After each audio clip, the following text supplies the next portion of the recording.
gudoomiyaha xisbiga mucaaradka ah ee wadani Dr. Abdirahmaan Maxamed Cabdilaahi Abdirahmaan Cirro ayaa ka hadlay qarax dad badan ku dhinteen oo shalay ka dhacay magaalada Muqdisho waxaanu tacsi tiiraanya leh u diray ehelada dadkii ku dhintay qaraxaasi wuxuuna ku yiri gudoomiyaha qoraal uu soo dhigay bartiisa Facebook naxdin iyo tiiraanya ka weyni ma jirto in la gumaado shacab aan waxba galabsan ardaydii ahayd oo wixii soo kacayay xoogsato shaqo tag ah runtii waxa aan si weyn u tacsiyadeynayaa ehelada dadkii ku dhintay iyo kuwii ku dhaawacmayba qaraxii bahalnimada iyo ismiidaaminta ahaa ee shalay ka dhacay magaalada Muqdisho gaar ahaan isgoyska Ex Control ilaahay inta ku dhimatay naxariistiisa jannaha ka waraabiyo inta ku dhaawacantayna caafimaad degdeg ah ha siiyo waxa aan leeyahay dadka reer Muqdisho ee dhibkaasi soo gaaray ha isdhiibina walaalayaal isagoona soo qaatay tix ka mid ah tixii uu tiri Abwaan Laab Salaax xamar dhaxal uma helin in dhiig korkeeda lagu qubo xamar dhaxal uma helin in dadkeeda lagu dhibo dhanka kale isagana waxa tacsi tiiraaya leh taa la mid ah diray gudoomiyaha xisbiga mucaaradka ee ujeedada dhambaal tacsi inna lillahi wa inna ilayhi raaji'uun gudoomiyaha xisbiga cadaaladda iyo daryeelka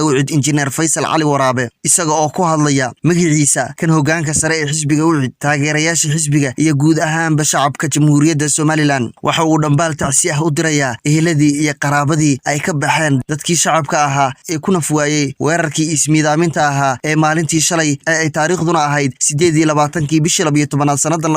2019 ka dhacay magaalada Muqdisho gaar ahaan isgoyska Ex Control waxa uu gudoomiyuhu ilaahay ugu baryayaa dhammaan dadkii ku dhaawacmay weerarkaas in uu caafimaad taam ah siiyo ugu dambeyntii waxa uu gudoomiyaha xisbiga uu ilaahay ugu baryayaa in uu nabadgeliyo iyo xasilooni buuxda siiyo dhammaan shacabka dalka aynu jaarka nahay ee Soomaaliya gaar ahaan magaalada Muqdisho nuqulkan waxa ku siixnaa gudoomiyaha xisbiga cadaaladda iyo daryeelka ee injineer Faysal Cali Waraabe inna lillahi wa inna ilayhi raaji'uun